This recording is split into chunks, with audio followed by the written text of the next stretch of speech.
వ్రతశాల ఇది నా యేసు నివసించశాల.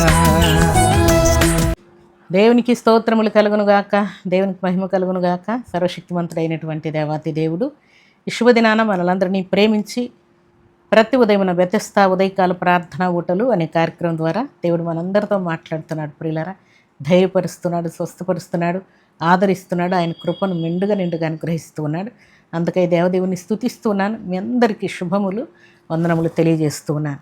ఈ శుభదినాన్ని కూడా దేవుడు మనకిచ్చినటువంటి శ్రేష్టమైన వాక్కును చదువుకుందాం. యెహెజ్కేలు గ్రంథం 37వ అధ్యాయం 26వ వచనాన్ని చదువుకుందాం. నేను వారితో సమాధానార్థమైన నిబంధన చేసేదను, అది నాకును వారికిని నిత్య నిబంధనగా ఉండును. నేను వారిని స్థిరపరచెదను. దేవుడి శ్రేష్టమైన మాటలు దీవించి ఆశీర్వదించునుగాక.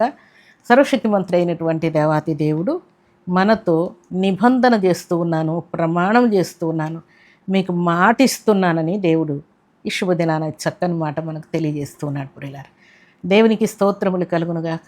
దేవుడు సమాధానార్థమైనటువంటి నిబంధన, మనకింట్లో సమాధానం, సంఘములో సమాధానం, కుటుంబంలో భార్య భర్తలకు సమాధానం, తల్లిదండ్రులకు పిల్లలకు సమాధానం, బంధువులు రక్త సంబంధికులకు సమాధానం, సంఘములో సేవకునికి సంఘానికి సమాధానం, ఇరుగు పొరుగు వారితో సమాధానం దేవుడు చేయబోతూ ఉన్నాడంట.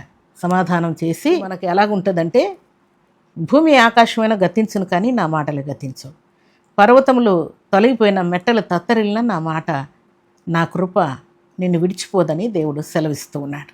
అలాగే దేవుని సన్నిధిలో చేరినటువంటి దేవుని బిడ్డలమైన మనకే కాదు ప్రియులారా, జలప్రళయం తర్వాత భక్తుడైనటువంటి నోహుతో కూడా ఇట్టి నిబంధనే దేవుడు చేశాడు. ప్రియులారా, ఇంకెప్పుడు కూడా నేను భూమి మీద ఉన్నటువంటి నరుల మీద నేను కోప్పడి నాశనం చేసే పనులు చెయ్యనని దేవుడు నిబంధన చేశాడు. ప్రియులారా, దేవుని సన్నిధిలో చేరిన మన మీద కూడా దేవునికి పలుమారులు ఏదైనా ఆయనకు కోపం మన మీద రావచ్చు.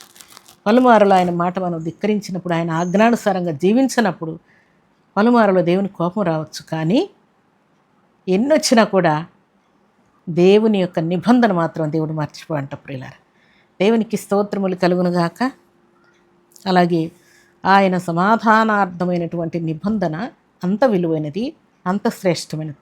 దేవునితో మనం సమాధానంగా ఉన్న తర్వాత ఇంకెవరితో సమాధానంగా ఉన్నా కూడా దేవుడు నిశ్చయముగా మన శత్రువులను కూడా మిత్రులుగా మారుస్తాడు. ప్రియులారా, అలాగే భార్య భర్తల మధ్య అపవాది రేపుతున్నటువంటి గొడవలు, అల్లరులు, అనుమానాలు, ప్రాణహాని చేసుకోవాల్సిన పరిస్థితులు, ఇలాంటి భార్య భర్తలు విడిపోయే వాళ్ళు, పిల్లలు దూరమై, భర్త దూరమై, భార్య దూరమై ఎన్నో అపవాది చిక్కులు పెట్టే సమస్యలు కలుగు చేస్తూ ఉంటాడు. ప్రియులారా, కానీ అన్నింటిలో దేవుడు సమాధానార్థమైనటువంటి నిబంధన మనతో చేస్తూ ఉన్నాడు.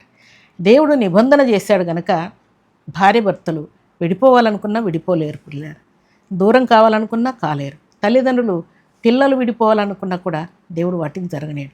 సంఘము సేవకులు విడిపోవాలనుకున్నా కూడా అపవాది అలాంటి తలంపులు కలుగు చేసినా కూడా దేవుడు వాటిని జరగనేడు. ప్రియులారా, ఎలాంటి కోర్టు కేసులు, గొడవలు, అల్లరులు ఎన్నున్నా కూడా వాటన్నిటి నుండి దేవుడు సమాధానార్థమైనటువంటి నిబంధన మనతో చేశాడు. కాబట్టి ఆ శాంతి అపవాది కలుగు చేసేటువంటి సమస్త కుయుక్తులన్నిటిని కూడా దేవుడు కాల్చివేసి దేవుడు కుటుంబాల్లో సమాధానాన్ని కలుగజేస్తూ ఉన్నాడు. ప్రియులారా, ఈ ఉదయకాల సమయంలో నీ కుటుంబంలో కూడా సమాధానం లేదేమో, నీ భార్యకు నీకు పోరున్నదేమో, లేక నీ భర్తకు నీకు పోరున్నదేమో, నీ పిల్లలకు నీకు పోరున్నదేమో, ఇరుగు పొరుగు వారితో పోరున్నదేమో, లేక నీ కాలేజీలో నీకు పోరున్నదేమో, నీ ఆఫీస్లో అలా ఉన్నదేమో, లేక నీ పొలం దగ్గర నీకు సంపూర్ణ సమాధానం లేదేమో. అయితే అన్ని విషయంలో సమాధానార్థమైనటువంటి నిబంధన చేసి ఎవరెవరితోనూ సమాధానంగా లేవు, ఎవరెవరితో సఖ్యతగా లేవు, వారందరితో కూడా దేవుడు సంపూర్ణ సమాధానాన్ని కలుగజేసి నీ శత్రువులందరినీ కూడా మిత్రులుగా మార్చి దేవుడు నిబంధన చేస్తానని దేవుడు తెలియజేస్తున్నాడు.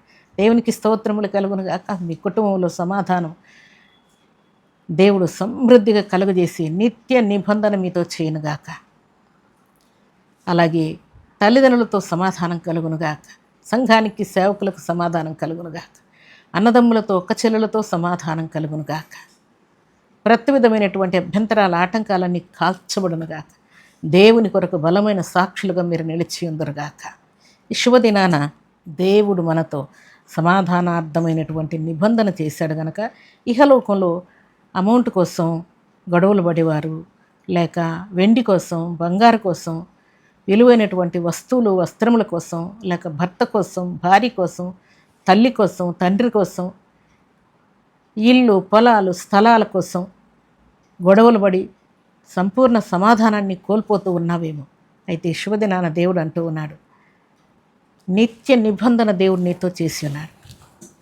నీలో ఉన్నటువంటి మంచితనాన్ని అంతా కూడా దేవుడు బయటికి తీసుకురావడం కోసం నిత్య నిబంధన, సమాధానార్థమైనటువంటి నిబంధన నీతో చేసి ఉన్నానని శుభదినాన దేవుడు మనతో మాట్లాడుతున్నాడు. అయితే దేవుని సన్నిధిలో చేరిన మనం అందరం కూడా భూమి మీద బ్రతికేది కొంతకాలమే కాబట్టి బ్రతికిన కొంతకాలమైనా దేవునికి ఇష్టంగా జీవిస్తూ ఇహలోకంలో వెండికి ప్రాధాన్యత ఇవ్వక, బంగారుకు ప్రాధాన్యత ఇవ్వక, అమౌంట్కు ప్రాధాన్యత ఇవ్వక, భర్తకు ప్రాధాన్యత ఇవ్వక, భార్యకు ప్రాధాన్యత ఇవ్వక, పిల్లలకు ప్రాధాన్యత ఇవ్వక, దేవునికి మాత్రమే మనం ప్రాధాన్యత ఇచ్చట వలన మనం దేవునితో సమాధానంగాను, అలాగే కుటుంబంలో కూడా సమాధానాన్ని నిత్య నిబంధనగా దేవుడు మనకిస్తానని దేవుడు తెలియజేస్తున్నాడు. దేవునికి స్తోత్రములు కలుగును గాక. ఈ ఉదయకాల సమయంలో సమాధానం లేక, సంతోషం లేక, నెమ్మది లేక, నిద్ర లేక, తిండి లేక, భయముతో, ఆందోళనతో, కలవరంతో, టెన్షన్తో, మనశ్శాంతి లేక బాధపడుతూ ఉన్నావేమో. ఈ శుభదినాన ఈ మాటల చేత నువ్వు ఆదరణ పొందుకొని దేవునికి మహిమ తెచ్చే పాత్రగా నువ్వు ఉండాలని, నీలో ఉన్న మంచితనాన్ని అంతా బయటికి తీసుకొని రావాలని పరిశుద్ధాత్మ దేవుడు కోరుకుంటూ ఉన్నాడు. అలాంటి కృపా భాగ్యం ఈ ఉదయకాల సమయంలో సర్వాధికారి సమృద్ధిగా మనందరికీ అనుగ్రహించి ఆశీర్వదించును గాక. ఆమేన్. ప్రార్థన చేసుకుందా. భూమి ఆకాశములను కలుగు చేసిన మా తండ్రి, మీకు స్తోత్రాలు చెల్లిస్తూ ఈ ఉదయకాల సమయంలో తండ్రి, మరి సమాధానార్థమైనటువంటి నిత్య నిబంధన మాతో చేసిన దేవా మీకు స్తోత్రాలు. లెక్కలేనన్ని మారలు మీ సమాధానాన్ని మేము కోల్పోయినా మీరు మాకు సమాధానం ఇస్తూ, సంతోషమిస్తూ, ఆనందం ఇస్తూ, ఆరోగ్యం ఇస్తూ కాపాడుతున్న తండ్రి మీ స్తోత్రాలు. మీ సన్నిధిలో చేరిన మీ బిడ్డలందరూ కూడా ఇంట బయట సంఘంలో సమాజంలో మీకు ఇష్టలై యోగ్యులై వర్ధిల్లున్నట్లు, సమాధానార్థమైనటువంటి మీ నిబంధనను మీ బిడ్డలు జ్ఞాపకం చేసుకున్నట్లు కరుణ చూపి కుటుంబాల్లో నెమ్మది ఇచ్చి, భార్య భర్తల మధ్య సమాధానం ఇచ్చి, తల్లిదండ్రులకు పిల్లలకు సమాధానం ఇచ్చి, సంఘమానికి సేవకునికి సమాధానం ఇచ్చి, ఇరు పొరుగు వారితో బంధువులతో రక్త సంబంధికులతో సంపూర్ణ సమాధానం ఇచ్చి మేలుతో తృప్తిపరిచి మహిమ పొందవని ప్రార్థిస్తూ మీ కృపగల హస్తములకు మీ బిడ్డలను అప్పగించుకుంటూ ఈ ఉదయకాల దీవెనల ఆశీర్వాదం సర్వ సమృద్ధిగా దయచేయమని, ఈ దినం బర్త్డేలు మ్యారేజ్ డేలు జరుపుకున్న బిడ్డలకును దీవెన ఆశీర్వాదం శుభం దయచేయమని యేసుక్రీస్తు అతి పరిశుద్ధమైన నామములో స్తుతించి ప్రార్థించి వేడుకుంటున్నాము తండ్రి. ఆమేన్.